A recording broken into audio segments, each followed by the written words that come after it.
So welcome to Bonehead, Mr. Hester. It's so nice to meet you. So nice to talk to you. We tried to watch a couple of your movies in the last few days, and it's great to have you on. We've been talking a few minutes before we recorded. Go ahead, Chad. Well, no, I'll just say, we should introduce that we were talking to Kyle Hester, actor, producer, special effects extraordinaire.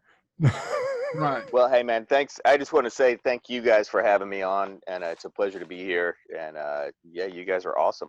Thank you. Now, well, last week we had William Sandell, the production designer for Master and Commander, The Flintstones, Hocus Pocus, RoboCop. So you're in good, decent company, if that makes you feel any better.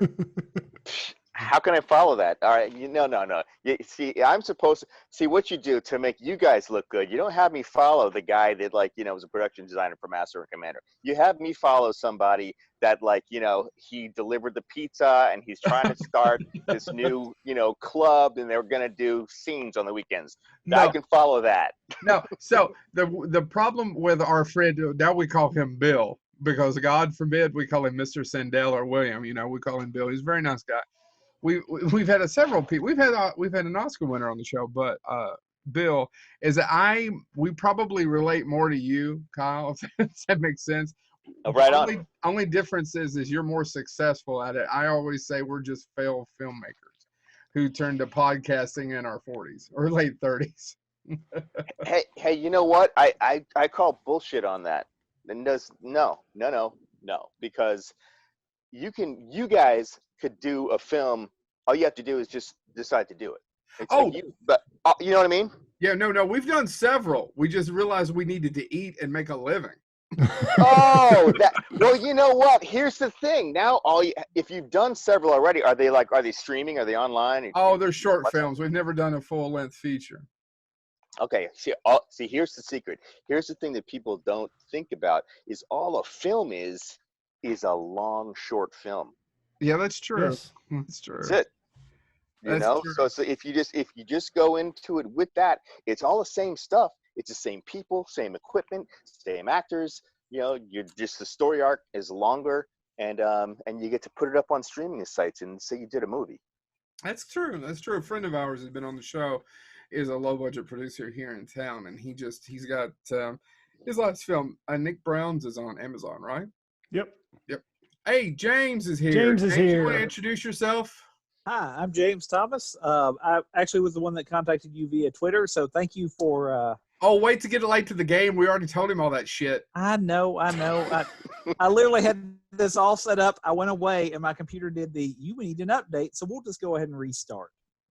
We've already told him the story how you update every damn week. It does. That is awesome. So I want to hijack the podcast for a few minutes to tell a story. And that's Kyle, because we have a guest. And this story, Mr. Hester was nice enough to come on the show. Hold on. And this story is how Kyle Hester ruined Easter. Oh, all right. All right. This is going to be good. So here goes the story. Sacrilegious bastard, Mr. Hester. So when James Thomas announced that he had booked you, we were excited. So I did my research on you, and I just watched one of your recent movies that you were in and produced called The Chair, which if you're listening to this podcast right now, go to Tubi. It's an app that can be downloaded for free. It has tons of streaming movies for free, and one of those is Kyle's movie, The Chair. Highly recommend watching it. So the thing with Tubi, though, is that there are commercial interruptions. I don't know the algorithm, if they're in random or they're in certain spots. But I was watching it, and midway through, Kyle, you'll know this scene, through the Tudley scene, right after your part, as soon as you finished, it cuts to commercial. And the commercial is a certain chocolate egg that is popular around this time of year. So I see your O face. Could it rhyme with Bradbury? Yes, it could rhyme with Radberry. Bradbury, not Bradbury. Radberry. What the fuck is a Radberry? Or either of those work, but yes. So, and it's a commercial that everybody should be familiar with around our age group. It's the one they've been airing for years about the different animals auditioning for the role of the bunny. So Yeah. cut to the commercial's over. I'm like, that's oddly placed. And then it cuts right back to Tudley laid out over a table with blood and other fluids dripping down past his face. So I will not be able to eat one of those delicious eggs anymore without biting into it and seeing that yellow center and seeing a brown one now. So Oh my God. I am so sorry that you had to, that, you know what? That's a cruel trick of like, of zeros and ones. And I'm not sure that anyone could have planned that any better than the AI that does that kind of commercial placement. out of all the places to cut into it, right dead center of that scene. Which is really funny because Chad, you know what commercial I got? It was for Dawn for cleaning. And it literally was like, oh, it's gentle on hands. And I'm like, well, I would hope after that it needs to be. I would hope. I mean, yeah, you need to clean up. You know what? This is the first time that I've ever had an in-depth discussion about that particular scene. Oh, really? So, I mean, it's been touched around because of what it is. But yeah, commercial placement during that scene. This is awesome. Well, hopefully it doesn't suck as bad as you thought it might. So that's all. That's really all. We tell a lot of guests that this is going to be a fun time. Just come and play with us. We'll have a good time. And my wife Definitely. eats Bradbury eggs religiously. So and he's not talking about Cadbury. Ray Bradbury has his own eggs. yeah, don't get a suit, Joe. Something Easter this way comes. All right, so that's a little probably too literary for. And we're going to talk about the chair. Definitely going to talk about the chair, but I'm sure there's some. We're going to lead into that. But just wanted to share the story of how Kyle ruined Easter. So back to us doing research and reading about you a little bit. You were born in New Orleans, and your father was a professional football player, right? And your Yes, mother he was a was. cheerleader. Yeah. So, talk to me about how you fell in love with cinema. This is a question we ask a lot of people, and a lot of people have similar answers, but I'm always curious to hear. How did you fall in love with celluloid? How did you end up in the movies? What was the passion that drove you? Well, it was kind of the route was through theater, and that I caught that bug early. So that was like I don't know, it was like one of those things where you're in the 6th grade and this is your first chance that you have at an elective. And so my elective, the first thing that I wanted to do was play the saxophone in band. So I was like, I want to be in band and play the sax because that's cool, because all the cool dudes play the sax. Because Oh my God, we share so much in common. with like Huey Lewis, you know, and like these videos are the bomb, you know. So and then so I go to band the first day of the elective class, and then they're like, oh, you have to buy an instrument. And like, you know, my mom was a hairdresser and she's a single mom, and she's like, I don't have $800 for a saxophone. Like that can't happen, you know. So it's like, oh, I got to pick something else. Right. So then you know, I basically picked drama. So and that was kind of it. And then through then, like I'm in drama class and I see you know, Fame was on TV at the time, and I'm watching this TV show, and there's Leroy, and he's like, you know, spinning around and dancing and jumping over mannequins and singing to these beautiful women, and I'm like, wow, all right, this is badass. So this is what I'm doing, you know. And I didn't have to buy a saxophone, and I got to sing and dance, and so that was kind of it. And you got to hang out with girls. Yeah, that was a plus. Yeah, I find it interesting that we have, not only have I heard a lot of interviews, but we've had several interviews. It's like, oh no, drama because of the ladies, right? I mean, I just hear that from a lot of guys. But anyway. Well, okay, not necessarily. That wasn't like the thing, you know. That was just one of those like, oh, this is cool too. Right. Yeah. You know, like one of those things. But Added benefits. Yes. yeah. There's like there are certain benefits that come along with that. But yeah, I just fell in love with the whole with theater when I was super young, and I went to performing arts high school in Houston with it's called the High School for the Performing and Visual Arts, and so you had to audition for that, and so it's just like the Fame School. So I kind of got to do exactly what I was like, oh, this is gonna be badass, and I got to actually dance on lunch tables just like in the show, and yes, I did get in trouble for that, but it was worth it. So Well, okay. yeah. So did you love movies growing up? The movies happened in high school. Okay. So I'm like doing all these plays, and then this film comes out that everybody's talking about called The Shining, with Jack Nicholson, and it was like that performance and the film, just like the fully encompassing everything about it. It's like, what is this magic that I'm watching? And that's what hooked me. You know, was Jack Nicholson's performance in The Shining. It's like, I have to do this. Wow. Okay. Next question, please. Sorry, got a little quiet. No. So no, I actually want to jump into your career because and again, we're going to work slowly through it, but I want to ask a couple of questions about early on in your career. So what was it like working on a video game in 1996? That was really cool, actually. That was Pony Express writers. So that was when they first started doing the first person, where you could it's kind of like choose your own adventure in a video game. Yeah. Like when they first started doing that.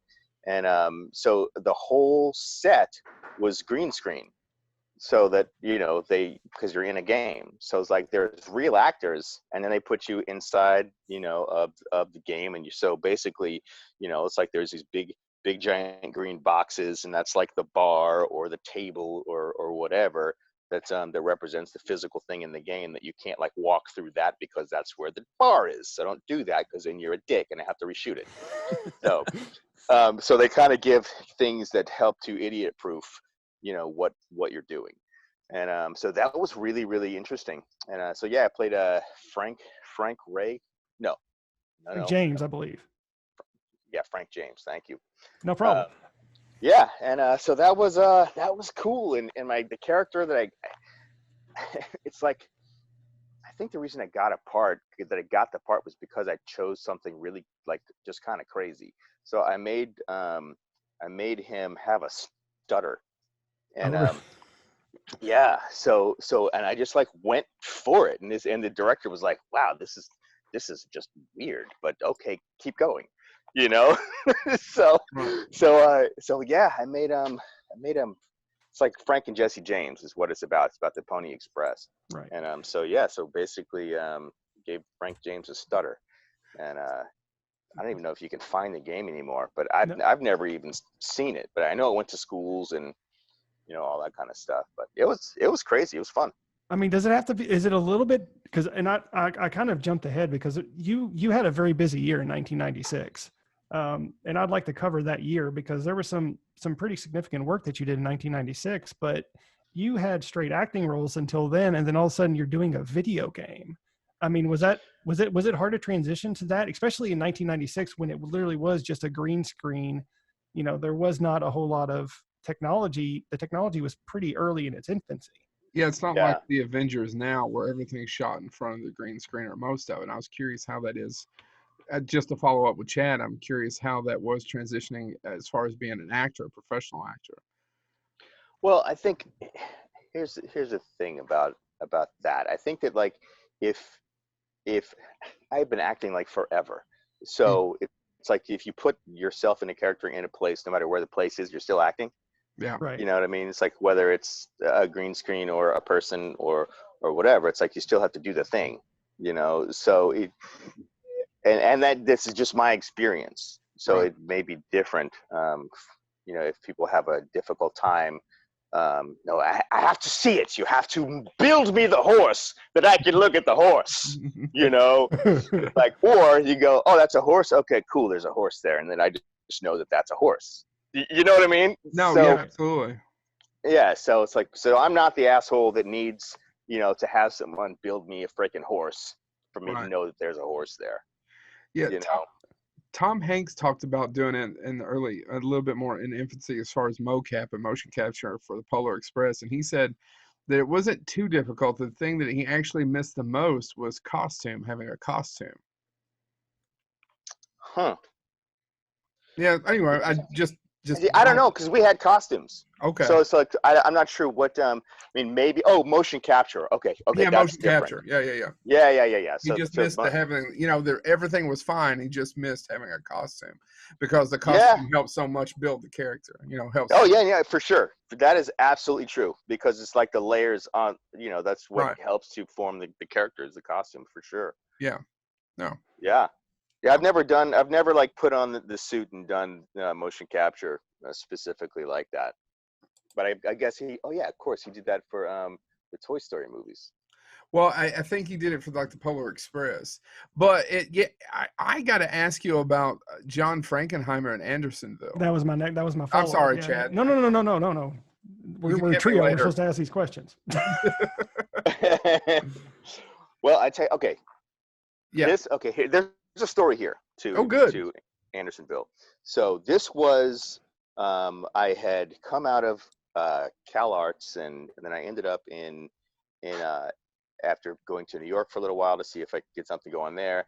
Then I heard that there's Atlanta was this booming kind of situation for film and theater and all that. So I had done a couple of shows at the Alliance Theater in Atlanta, which is like the big, their big Coca-Cola theater where all of the stuff happens at this one big theater. And so I'd done a couple of shows there, and then I booked this touring show called How to Succeed in Business Without Really Trying. Right. That's a musical. Yeah. And so I booked the lead in that, and so we were going to be, it's like a bus and truck tour. So we were going to be touring the country on this show, and I auditioned for Andersonville. And so I had auditioned for Andersonville, and then the director for the theater show was planning like the rehearsal schedule. So we're in this time of like, she's planning the rehearsal schedule, and then I got a call for a callback for Andersonville. And what I really wanted to do was film. So it's like, so here I am, in my 20s, and here's this like fork in the road, so it's like, what do I do here? Because if I go on this tour and I pass up this opportunity for this film, I've kind of made my choice. Then I'm like, I'm touring theater guy. Yeah. Which is a way I could have gone, but I was like, no, I really want to do film. So I turned the show down. I turned the tour down. Like, I had booked this tour for the opportunity to go to the callback for Andersonville. Right. So it was one of those things where it all could have blown up. I could have lost, like, I lost the tour, didn't get the film, and here I am, looking for the next thing, That's but ballsy, sir. Thanks, man. I didn't know it was going to work out either. So this is like, so the good thing about this story is that it did, Right. So, and this story actually gets better. So I booked a tiny part. The part that I booked was Sergeant of the Artillery, and he had like 1 day, 1 line, but it was the opportunity to get my SAG card and all that kind of stuff. Right. And so I show up on set, and John Frankenheimer, he was an imposing figure. He was like larger than life. Like, he commanded the set. Like, when he was on set, everybody knows it. There's John. It's time to get serious, kind of thing. So here's John Frankenheimer's like, all right, everybody come on over here. Let's read through this. Let's read through the day. So then we were reading through the sides, and I had gotten the sides earlier in the day. And for those who don't know what sides are, it's just like these little 3x5 pieces of script that you have the scenes of the day that the actors can hold on to, like in your pocket, so you don't have to walk around with the whole script.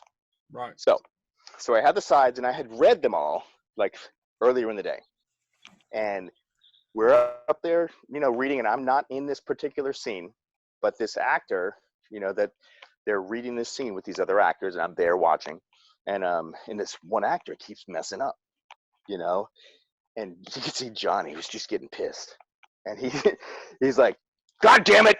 Does anybody know these goddamn lines?" and then I kind of, and I put my hand up, and I'm like, I know the lines, because I had been studying the script, and I just happened to know him. He's like, "Come on over here, let's read them." So then I get up, and I'm reading the lines with John Frankenheimer, and he's like, so we get through the scene, and he's like, "All right, you two, you're gonna split this scene." So basically, which was not a part that I had been cast as. So basically, I got half of this other kid's part. So they had, so it went to costume. So we changed me, into the proper attire, which was in the galley, I think. And so we did like half and half. So I took half of this kid's lines, and then at the end of the day, John comes up to me and he's like, "I like you. I'm going to use you a lot in this film." And he said, "I don't know how we're going to do this, but we're going to do this." So I went from playing that one part to then I had like 3 speaking roles in the film, and I was on that set for 3 months. Wow. That's great. I wonder, was he so kind of curmudgeonly, because he had to be suffering PTSD because he had just around that time finished shooting Dr. Moreau and all the drama that went with that movie. I think Dr. Moreau came after. I think he did too. I thought Dr. Moreau came out in 1996 as well, so I thought it was because Andersonville was shot before then, because because after we did Andersonville, John said that he wanted to use me in a film called Silo 3 Jane, which was another military film. Oh, okay. That actually never got made because he passed away before it got made. So basically, and John is known for using his actors. It's like he has this like corral of actors that he uses, like Frederick Forrest you'll see in everything, and all these. Basically, he's got this like stable of like amazing theater actors that he uses. And and so I was going to be one of them. He's like, "All right, we have this other film coming, and I want you, so let's keep in touch," and all that kind of stuff. And then so he dies. So basically, I am that story of what happens when that shot gets taken away. Yeah. So and it's like I went from Andersonville, and then I was in, you might touch on this, but like Last Dance with Sharon Stone. And Bruce, I'm going to butcher his name, Bruce Beresford. Who directed Driving Miss Daisy. Yeah. Yes. Yeah. So I had a little part in that. I got killed by Sharon Stone. So actually, like, truth be told, the movie wouldn't have happened in case, without my character, because I was the reason that she went to death row. So, But yeah, so anyway, so it's like, what do you do, when here's your shot, to be like, kind of like you're in with the A-list, you're in with this group of working actors, like on these big Hollywood movies, and then he dies before that got to happen, so then, the only person that I had that kind of deal with was John. Yeah. So nobody else knows. Nobody else in Hollywood gives it. Who's Kyle Hester? Oh, you did something with John Frankenheimer. Oh, that's cool. But that's not the same as like John Frankenheimer using me in his films from there on. So yeah. So then here we are. Just kind of like trying to find out. Catch that next coattails. Like, who's that? There's only so many famous directors, and how do you get the opportunity to be in front of them to kind of make it, as an actor? And I'll tell you this, it's not fucking easy. Of course not. No. Yeah, because I'm gonna. You know, and that's why like Hollywood will kick your ass. You know, like people come here, you know, they're here for maybe 2 years and they leave because it's so hard. So, So, yeah. So, But I don't know. But what were we going to talk about? well, no. So it was. So after 1996, there was a 8-year gap, and then according to IMDb, of course, and then you got a job working on Team America. So. I'm kind of curious about that 8 years, and then also how did you go to doing miniatures for Team America? yeah, Okay. did you work with the Chiodos or? Yeah, the Kyoto brothers. Yeah. Chiodo, I'm sorry. Okay, yes. Yeah, no, it's all good. How would you know? You know?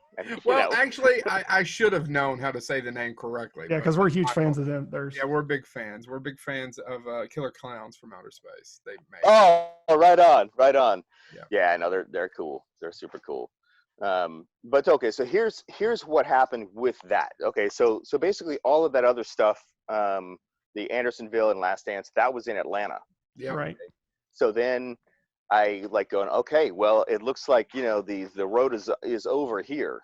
So I got to go to LA, Mm-hmm. you know? So then I come to LA and I'm like, all right, what are we going to do? You know, so I get like, you know, I get an agent and I booked some stuff, some Van Halen, you know, videos. And that's where you see that other, you know, the video game, you know, Yeah. and stuff like that. Right. So I booked the commercials and, you know, the kind of stuff that you book when you just get here is like just little things here and there, you know, and so you're all, and they don't just give you, like, no matter how good you are, they're not going to just give you an opportunity to read for, you know, a lead in a TV show.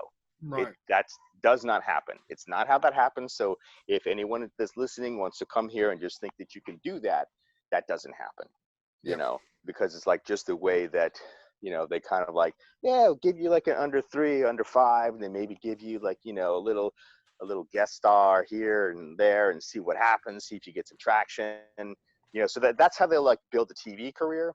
But I didn't really have an interest in doing television. So, which is like so funny because of course thinking back on it now, it's like, would I do a TV show? Of course, you know, I'd be set. You know what I mean? Yeah. but no, Kyle wants to do film, you know? So okay, so how do we get from that point of coming here, booking some parts, and then, you know, doing the missing, the gap? Yeah. So we started a company called Designs, DZYNZ.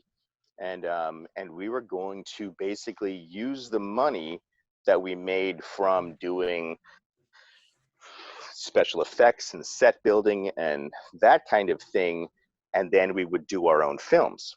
Mm-hmm. So that never happened.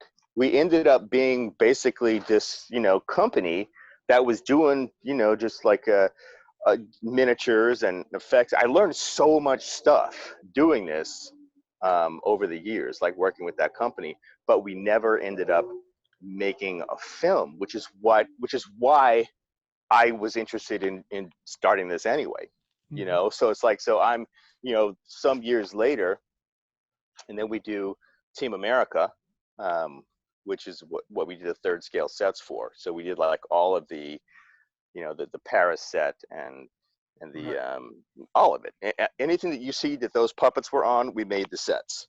So Wow. and that was like this huge thing for the company. It was going to like make the company, you know, it's like it's $1 million contract with Paramount, you know, so we're going to be on the map and yada yada. And then some of the people that I was working with just kind of lost their mind, you know, which is what happens when the illusion of money comes into something. Right. So all of a sudden we had been like, you know, barely scraping by, and, you know, now we have this like big thing, and then all of a sudden it's like 3 of the people out of the 6 people in the company were like, I'm gonna, you know, I'm the boss now, and where's all this money going? And like all of the crazy like paranoia type stuff, Yeah. you know, that happens when there's money. And it's easy to see like how some people can deal with it and some people can't. And so anyway, so that actually ended up being the end of the company. Was that show. How long were you? How long had you been scraping by before you got that job, and under that company? I think I was doing.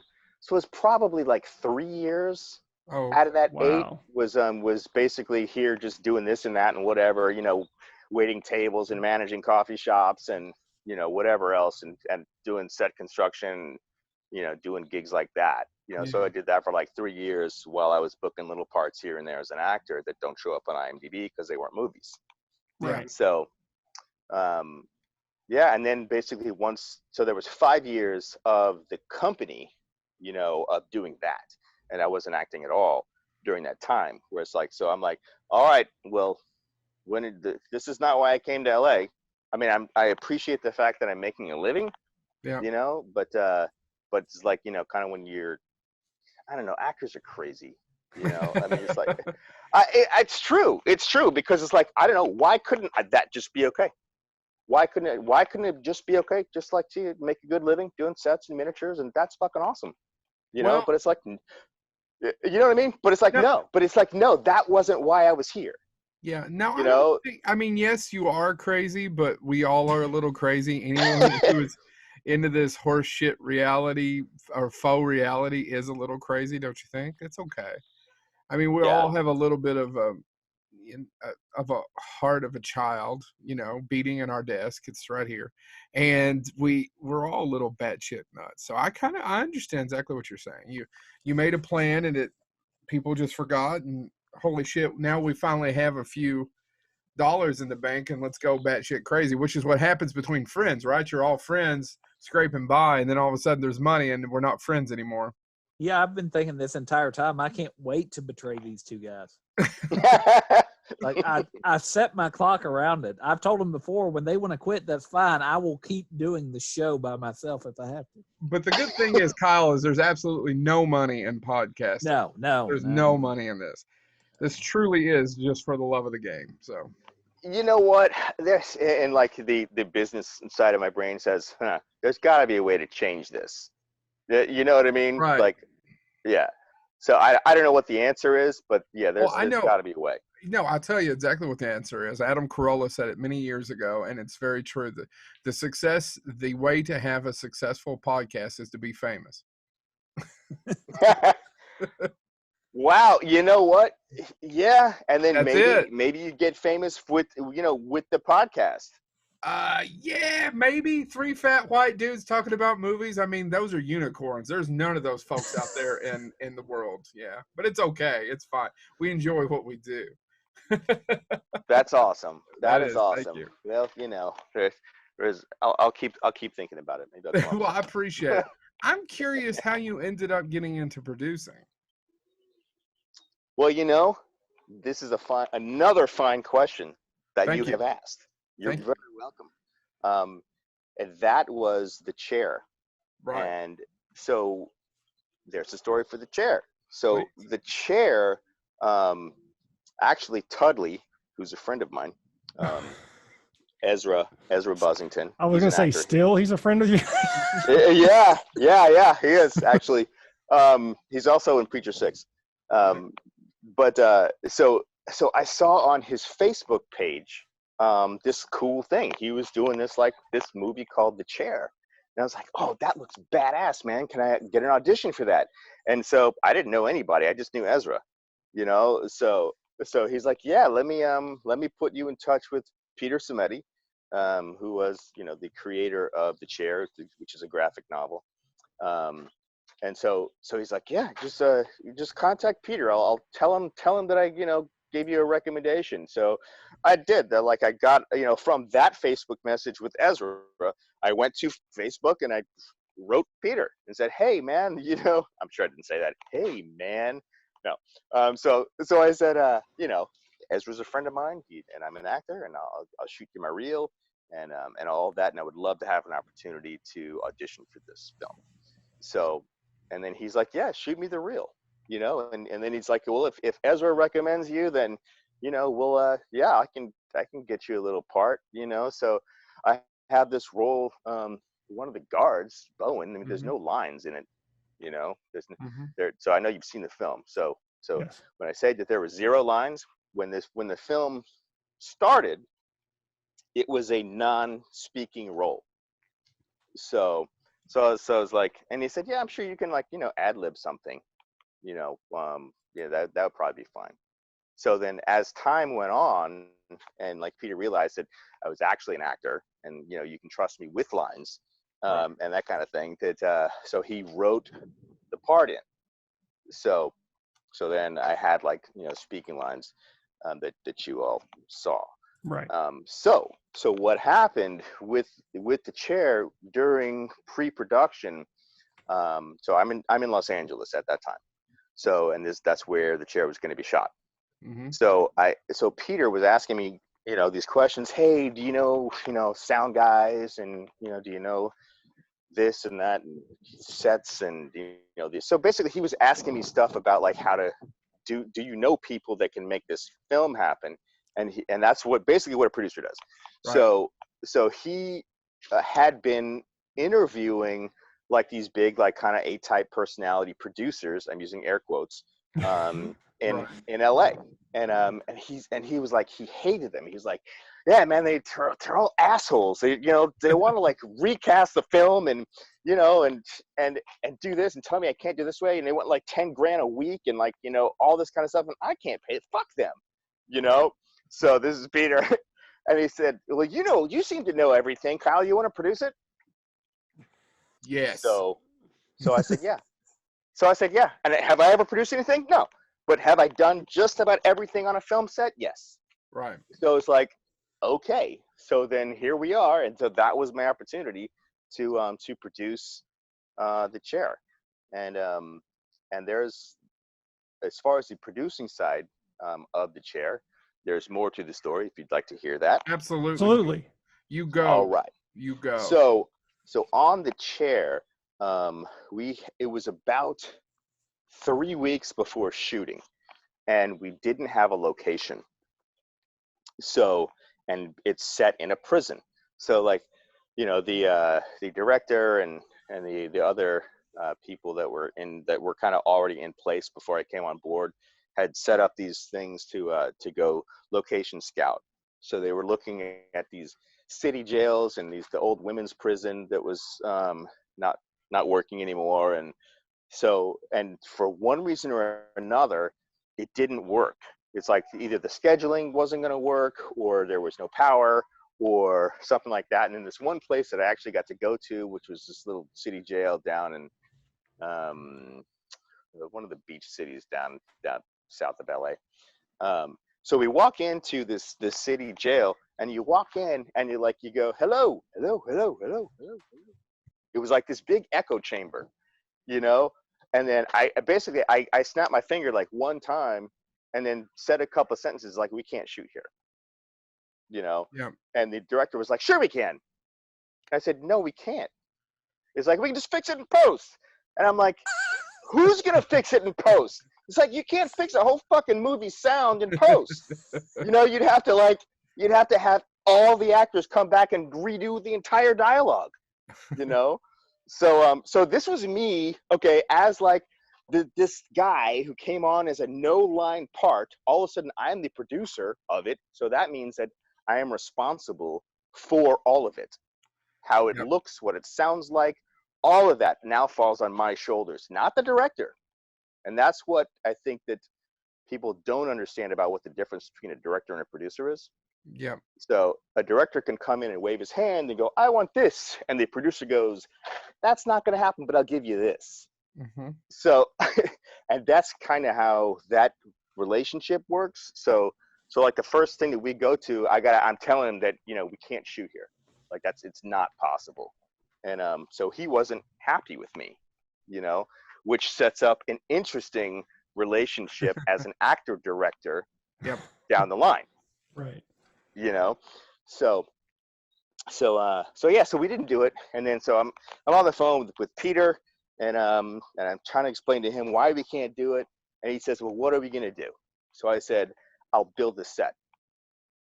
So that's what we did.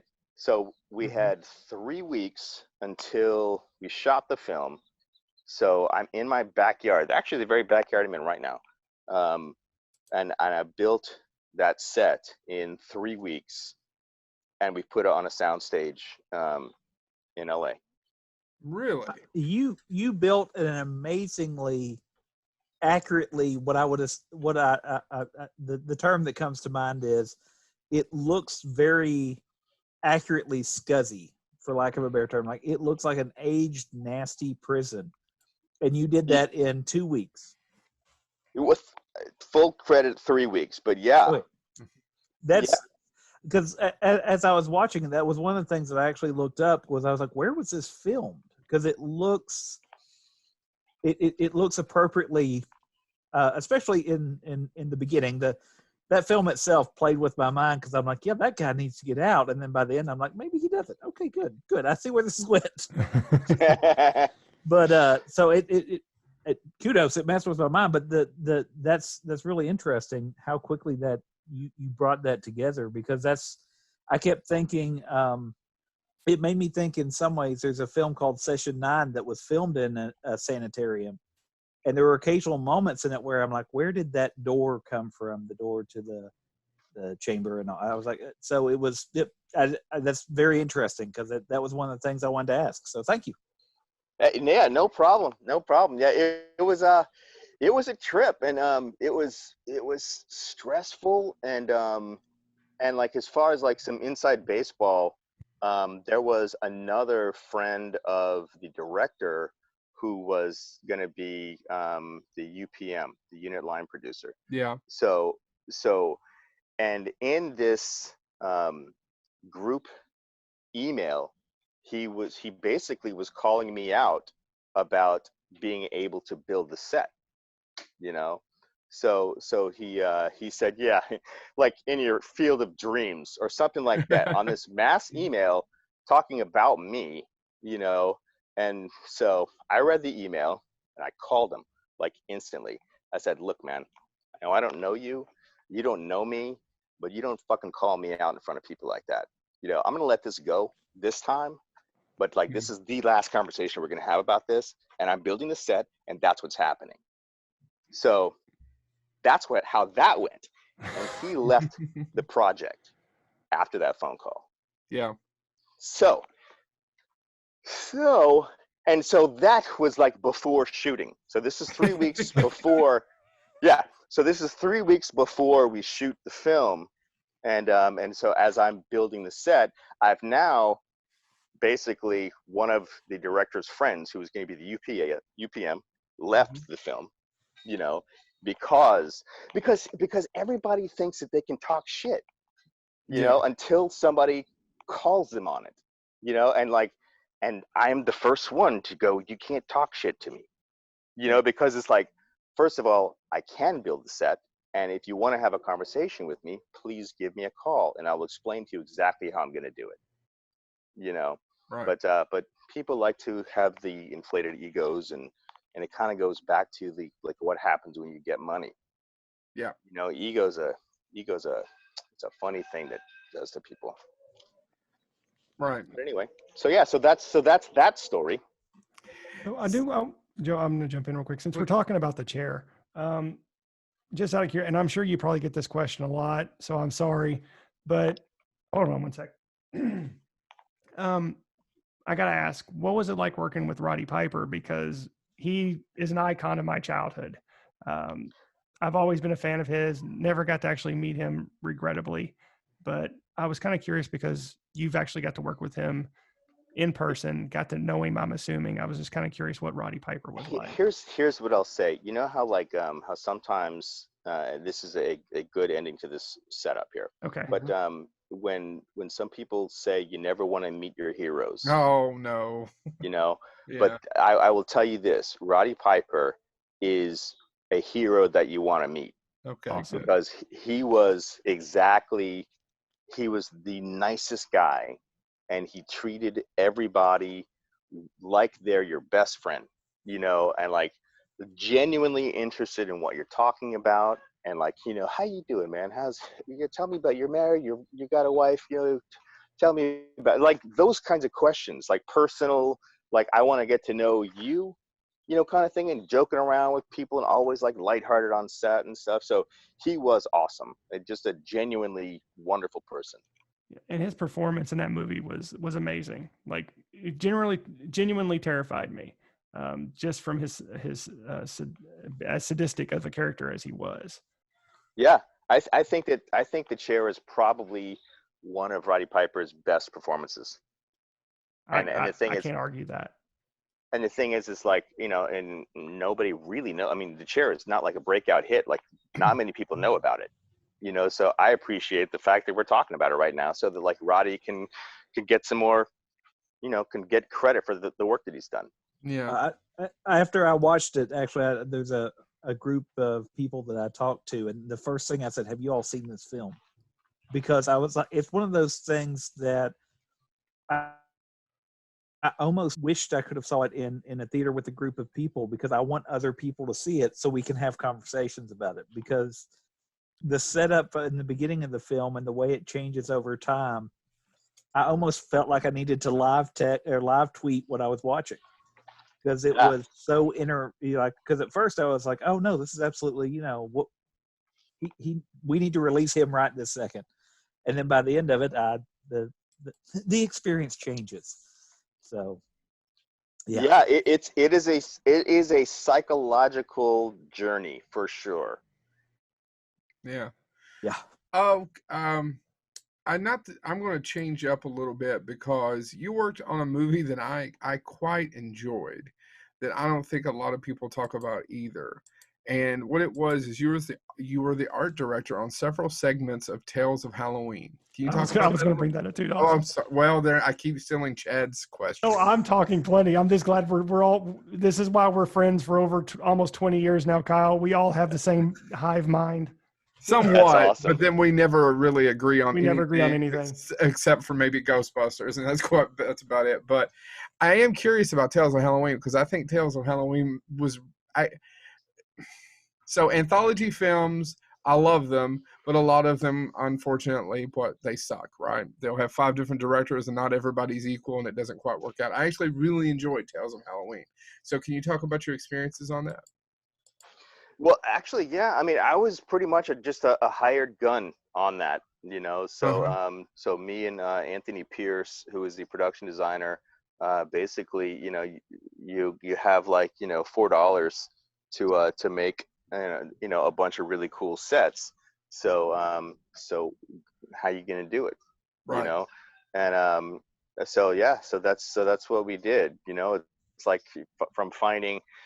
Thankfully we live in Los Angeles, so there's lots of Craigslist free stuff, to find. So it's like, furniture. It's like you can't, on a low budget thing, and it was a kind of a big ask, to be able to, set out, all of these shorts, because they're all different. It's not like you got like one thing that you're doing, it's like you have a bunch of different things to fill out. So that's like furniture and lamps and, all the things that come along. What do you see in a house? Everything that's in that house has to come from somewhere, So yeah, so we pulled it all together and, got to play with a bunch of blood and guts and, haunted Halloween, the decorations that we all pulled together from friends and beg, borrow, and stealing stuff, and without the stealing part. But yeah. Were you a fan of any of those directors beforehand?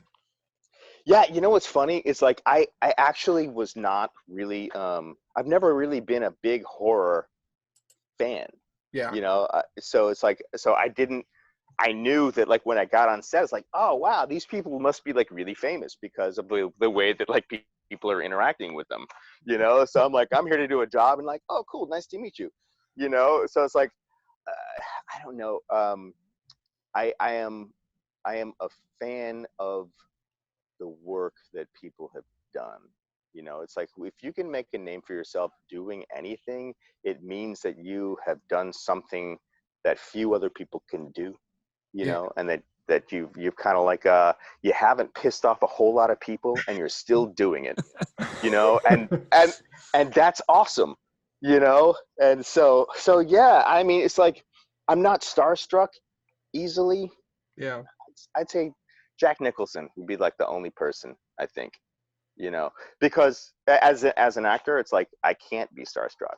It's like because you have to work with these people because you're fucking acting with them. No, I completely agree with that. We moderate a lot of conventions regionally, and and I do one Lexington Comic Con, which is fairly bigger. It's actually bigger than Louisville's and Cincinnati's and stuff. And you're absolutely right. What good would it do me to get on stage and start interviewing somebody if I'm starstruck? It would look terrible. Right. So I have to let it go. There's very few times, and the more we do it, the more it becomes commonplace. And people always ask me about famous people or actors, and I always say, hey, just like normal people, 90% of them fantastic, a lot of fun to be around, 10% assholes. Yeah, pretty much. I mean, yeah. That's really how I size it up. There's only ever been a couple people that I've met, 2 or 3, that have been, oh my God, like you said earlier, I'm so sad I met a couple of my heroes. Yeah, that's a bummer. It is a bummer. It is. I mean, because here's the thing. It's like, because we're just like you were saying. I mean, it's like we're all people. We're all people. And yeah, so and it's like, and that's kind of, and you're either like that, and that's kind of like that's in your genetics, or you can be predisposed to being the prima donna. Yep. Jerk. And you have that. So it's like there's all kinds of different people. But I remember when I was on the set of Last Dance, and this is like my second film, and I'm nobody, at the time. And this little kid, comes up and he saw that I was, talking to Sharon Stone, and so, well, you're an actor, can I have your autograph? And I said only if I can have yours. Oh man, it's perfect. Yeah, and he said, why do you want mine? I said, well, you're just as awesome as I am. You just don't know it yet,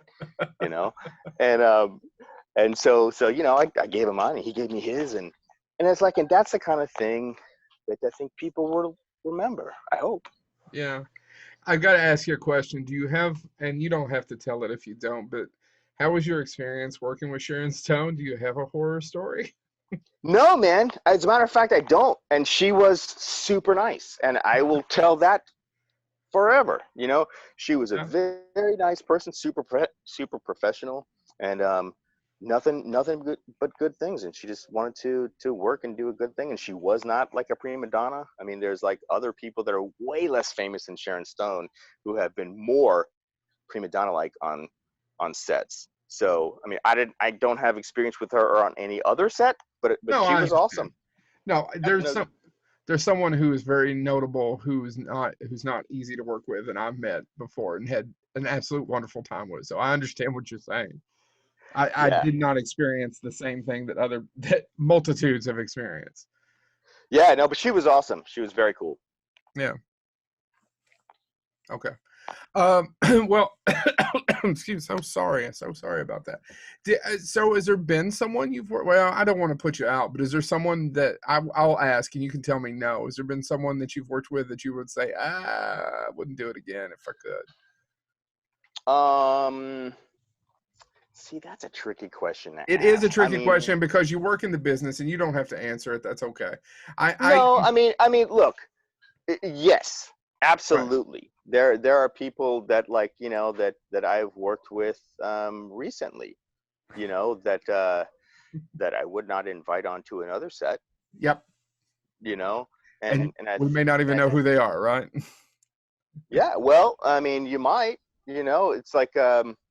It's like, here's the thing. It's if people think that they are bigger than the thing that they're working on, then that becomes a problem, and it's like, it's just that the ego thing, like ego comes before the fall, and it's like people will find themselves falling out of a career by being an asshole. It's like, it's like the people, it's like, oh, if you didn't piss off enough people, you get to have a career. And if you piss off too many people, like, where's your career? Yeah. Because it's like the film industry is an industry of people. Mm-hmm.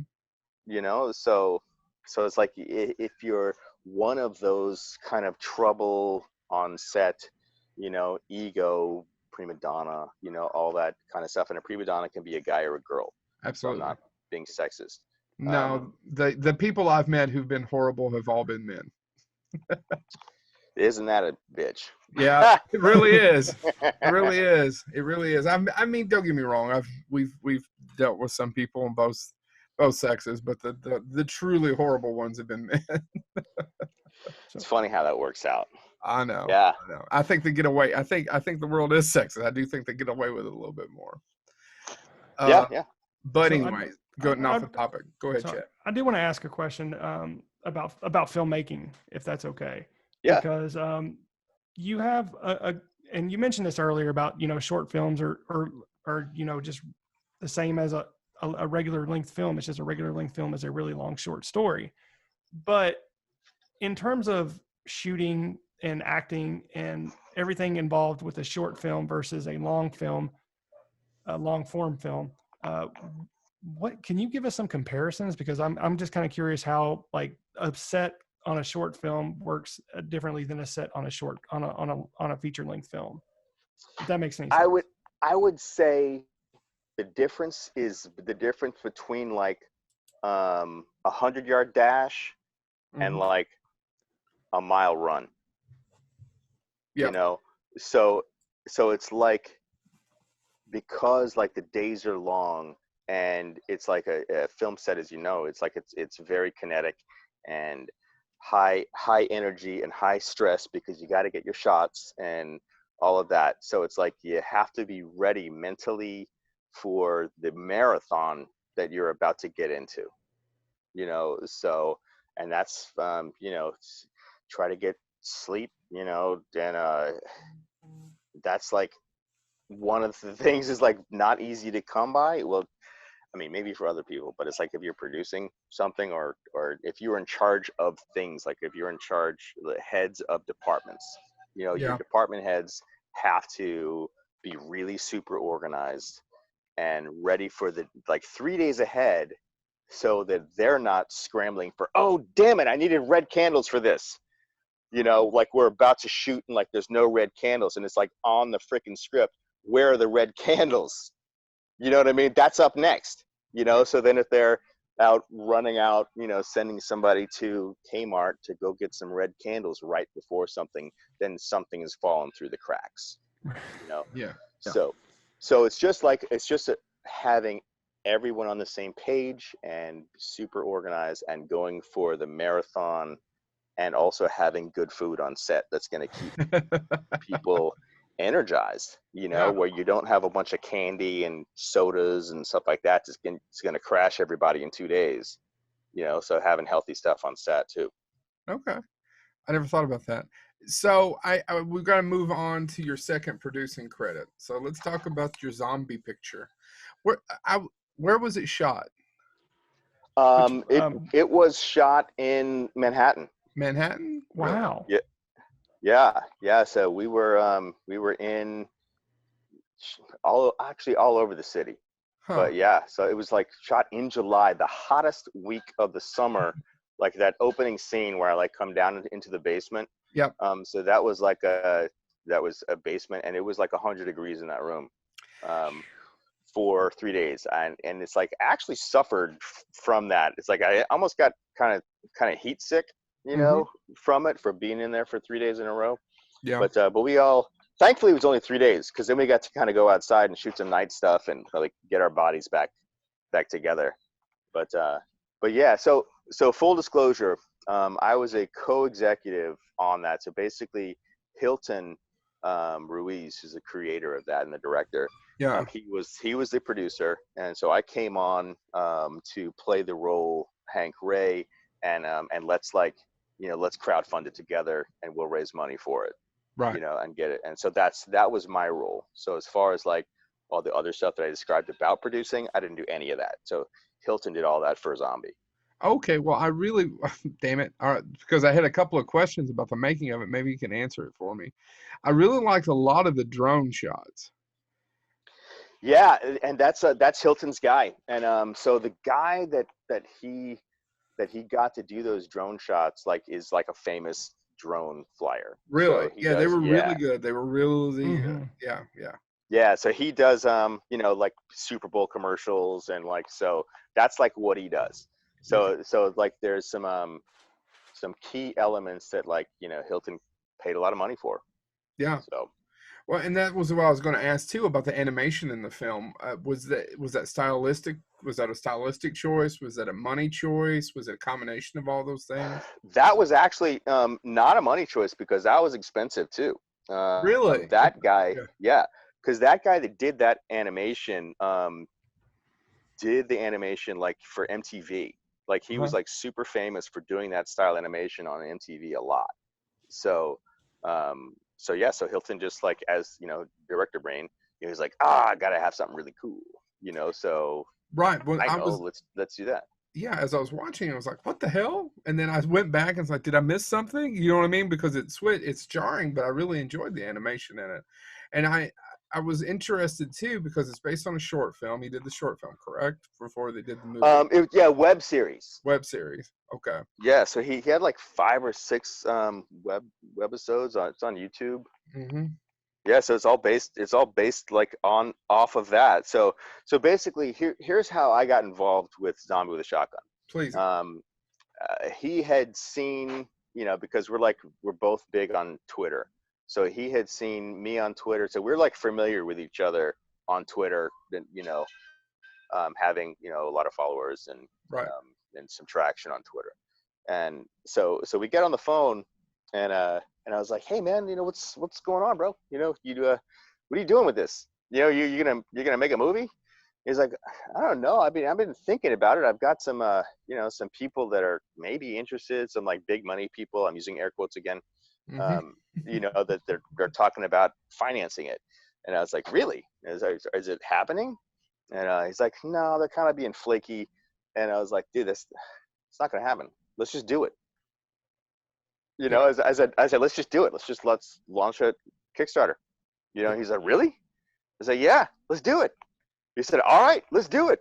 So then from that conversation, like 2 weeks later, we had the first crowdfunding up for it. And so that's how it got made. And that's how things get made. It's just by making the decision to do it. Sheer determination. Determination and just the choice. Because it's never going to be perfect. It's never going to be the right time to start something. And then it's 5 years down the line and you didn't do it. I completely agree with you. We've talked about this before, and I'll talk to freshmen coming in, or I have something as. So how do you be successful? And I always say, and I said this is going to sound stupid to you, and if you're 18 and 19, it won't make sense, but it does for older people. You will beat half your competition just by showing up. Yep. Because a lot of people talk shit. A lot of people talk about what they're going to do, and they have very little follow through. So if you just start and do something, then people after a while will just follow. Then if you just do it, if you're just saying, I'm going to be X, if you do that a few times, then people go, oh, Kyle's X, right? Right. Okay. And let me okay, I'll give you another example for your students. Yeah. Because like when I decided that, like, okay, I'm going headfirst in here, you know, to independent film. So it's like, you know, had done The Chair, and I had been trying to raise money for this other film that didn't end up happening. And I was like, okay, so how do you make yourself into something that people will know who that is? Yep. So you have to ask these questions so that you can answer them. And like for me, it's like, all right, well, if I want people to know who I am, I have to introduce myself. So how do I do that? I'm going to do it one person at a time. So I started following people on Twitter. And it's like, and the people that follow you back are going to be following you back because they're interested in who you are or what you're doing. And if they don't follow you back, it doesn't matter. Yeah. You know, and so I followed people for 3 years to build this following. So it's like, so that's how it's like, yeah, I've done some stuff, you know, I mean, we've talked about it, you know, but it's like, how do you let other people know without having like a publicist for, you know, $5,000 a month or something like that, which I've never really had any money. So it's like, I have to be my own publicist.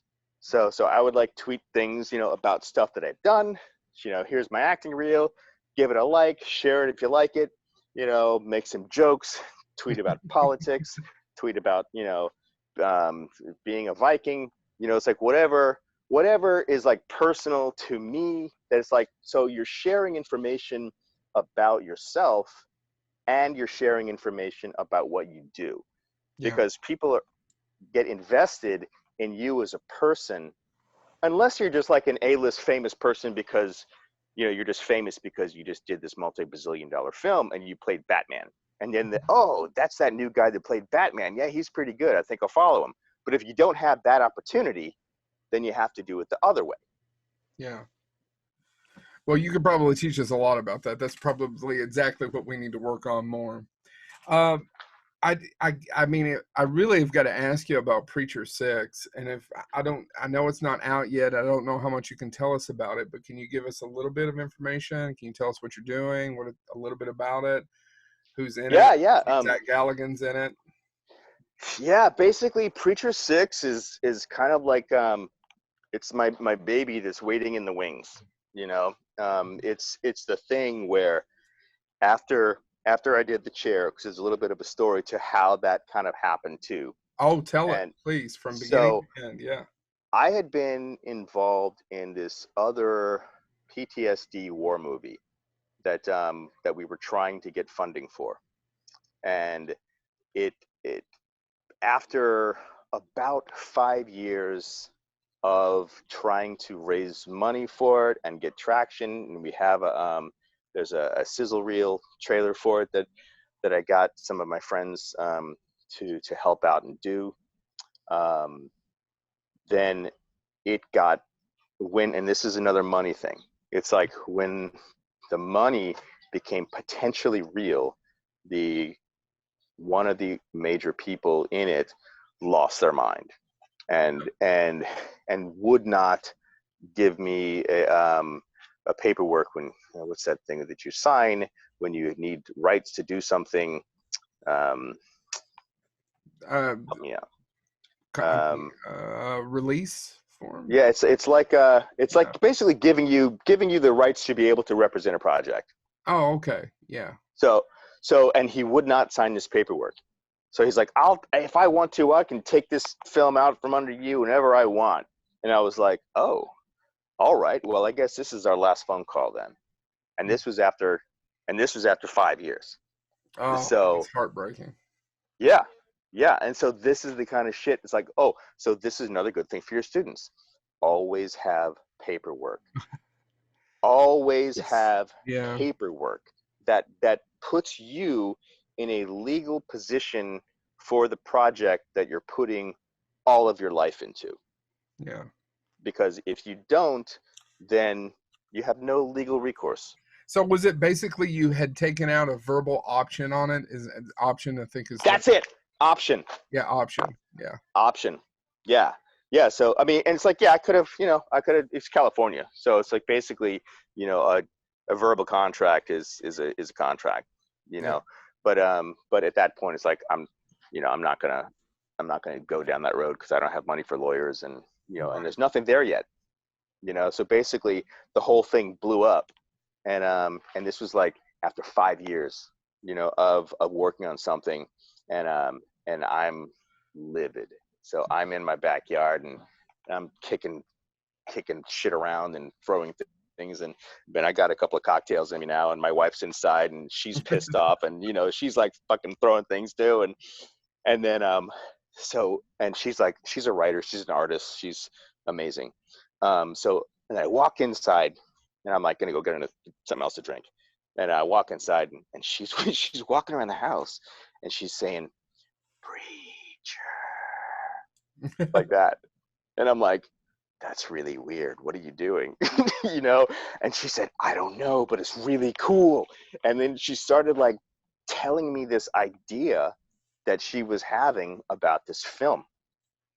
And then she started telling me the story about this like small town preacher who comes to the big city, and he's like fighting demons and like telling me this like story, and like there's this powers and these other people and they can do things, and I'm like, what the fuck is this? And I'm like, this is like, we're doing this. This is what we're doing. Yeah. And it's like I put so much time into everyone else's projects that it's like, this is ours. We're doing this for ourselves from the ground up. This is it. So like Preacher 6 is mine. Right. So it's like from everything, you know, from the inception to where it is now, which is a post-production. So if you want to see, you know, trailers, you can go on YouTube. We have like several trailers on YouTube. If you just look up Preacher 6, they'll come up. Yeah. But we'll tag those with when we post the episode. Cool. But yeah, I think I kind of wish you could watch it now. Do you have a TV? Do you have a computer? I do.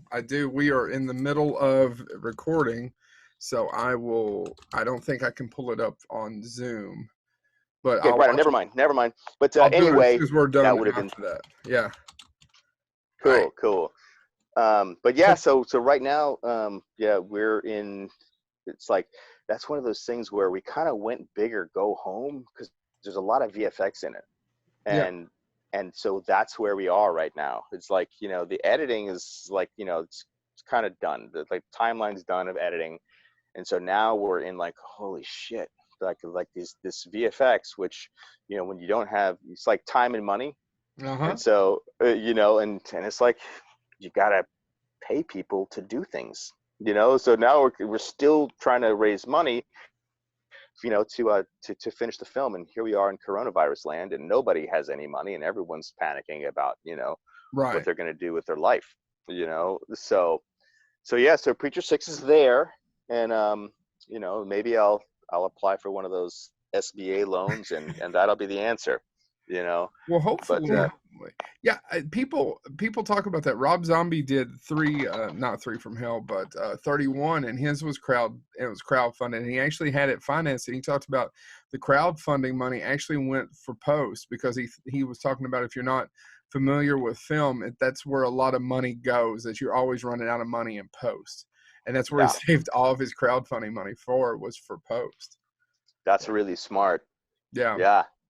So that's kind of where we are right now. We're in post production on it, and it's gonna be awesome, man. It's like so one of you, while we're talking, needs to go on a phone and just pull up the trailer. Yeah. Preacher 6. Go ahead. One thing I want to bring up. I'm with watching Preacher it now. 6, Hee hee. One thing I want to bring up with Preacher 6 is it unfortunately for the lost, but it will be the last film of Carmen Argenziano, and I may have mispronounced that. I have issues with pronunciation on a good day. But can you talk about, because, you know, he has a long history of film. I mean, it seems like you've got a lot of talent in this film, and one of the things I know you mentioned was wanting to finish this film kind of to make sure he gets his due there as well. Yeah. Okay. Here, Carmen Argenziano. We met on the set of Andersonville. Oh yeah. So, like, coming full circle, and that is also where I met Peter Murnick, who is also in the film, and he plays one of the other preachers in it. So he's awesome as well, and that's kind of like how, like, all these actors that you recognize are like people that I've worked with before. You know, it's like so I've always had this like mental Rolodex of like, if I was gonna make a movie, who would I want to work with? You know, that I've worked with in the past. You know, so that's what I did. You know, so it's like most of the people in there are friends or are people that I had worked with in other films, including Zach Galligan from you know, The Chair, and we were gonna have another friend of mine who couldn't make it, but yeah, so lots of those people were people that I had, you know, make a call, you know, go, hey man, you know, I'm doing a movie, you know, you want to be in it? And it's like, fuck yeah, let's do it. You know, like that's kind of the thing, and then it's just on me to make it happen. You know, and so that's where it comes back again, full circle. Don't be an asshole, and then you will have friends, and then they will work with you. Yeah, I just watched 2 of the trailers. It looks it does. It looks kind of like Preacher, if you've ever seen or read Preacher, but it also looks it's got a Matrix feel too. I mean, there's a bunch of stuff mixed in there. Seems really enjoyable. Plus, you're getting your ass kicked in the woods. Oh yeah, yeah. That's how we opened the film. So yeah, yeah, man. That's what I'm saying. It's like we definitely went big on it, and there is a lot of CGI in it, and so yeah, that's where we just have to keep going and keep raising money to get it done. But we'll have it out, as long as like the world is in lockdown for the whole year. We're hoping to have it out this year. Yeah, it's just I was talking to a friend of mine the other day. He called me. He's doing some. He's a retired production designer, and he's a friend of ours. He's a friend of the show. His name's Mick Strawny. He was a production designer on Nightmare on Elm Street 4, Nightmare on Elm Street 3. I can go through a whole list, and that's what he was talking about. I was asking him about how it was, and he said, "Well, the good thing is if you're a grip in Hollywood, you know how to install a toilet." So, because of the way Hollywood works, Yeah, yeah, definitely. A lot of the laborers, will find work, but it's everything's shut down right now. Oh yeah, no, there's nothing happening. I mean, as a matter of fact, like construction is illegal now. I mean, like you'll know that. Yeah, you'll have a ticket or something. Like all construction is shut down in LA. So it's like unless you work in a grocery store or a Rite Aid or work for Amazon or something like that, or an Uber, you are pretty much either working from home or you don't have any way to work. And that's where I fall, because I don't have a car that's good enough, to drive Uber. And so here I am, like many others. No, I know, and it's sad. And we hate that for you. I'm lucky enough that we have a job that we can work from home. But yeah, if it makes you feel any better, I'm at home with my wife and that 2.5-year-old now, and trying to schedule Zoom meetings has been a pain in the ass. If it makes you feel any better. Right on. Well, man, I'm glad that you get to spend some time with. Right. With yeah. That's awesome. All right. So, in the interest of time, we'll start wrapping things up. The other two boneheads have any questions? Go ahead. Well, one of the things that I do want to say, you mentioned that you're still doing some funding. One of the things that I noticed was you had the GoFundMe set up for some of the finalizing the film, the post production. We will retweet that as well and get some of that out as well, because I want to see this movie.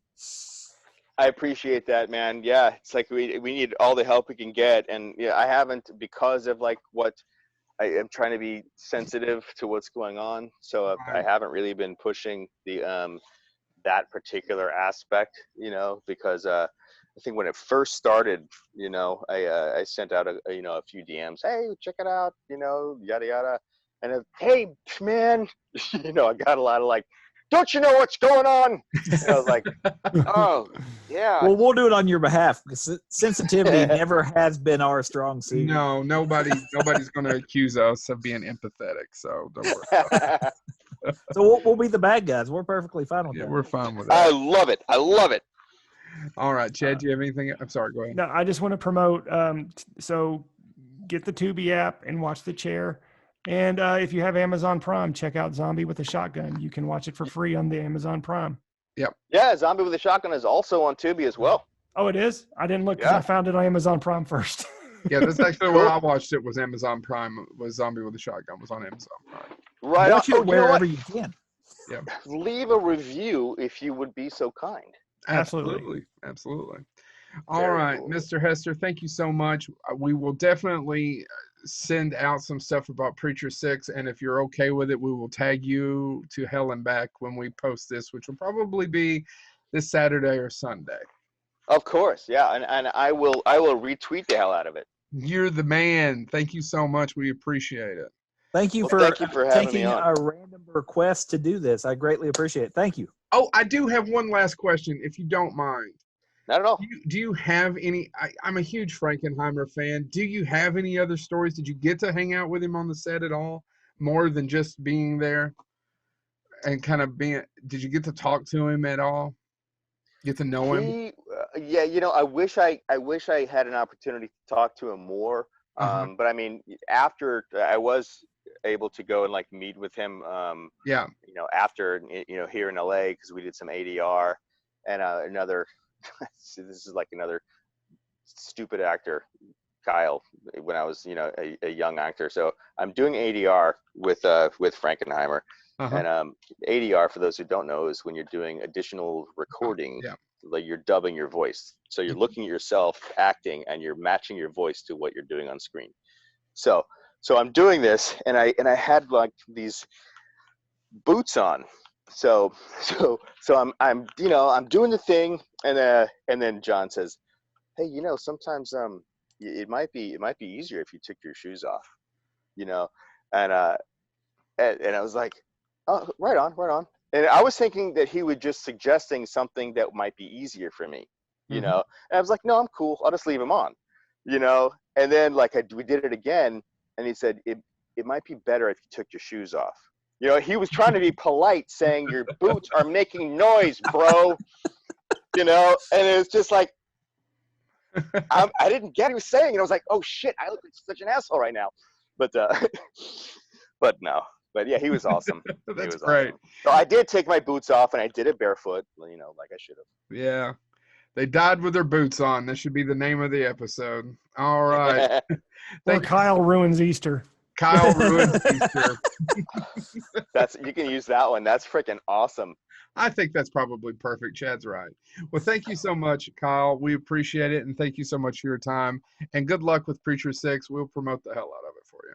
Thank you, guys. I appreciate it. You guys are awesome. Thank you for having me on. All right. Thank you so much. Nice meeting you, man. Have a good night.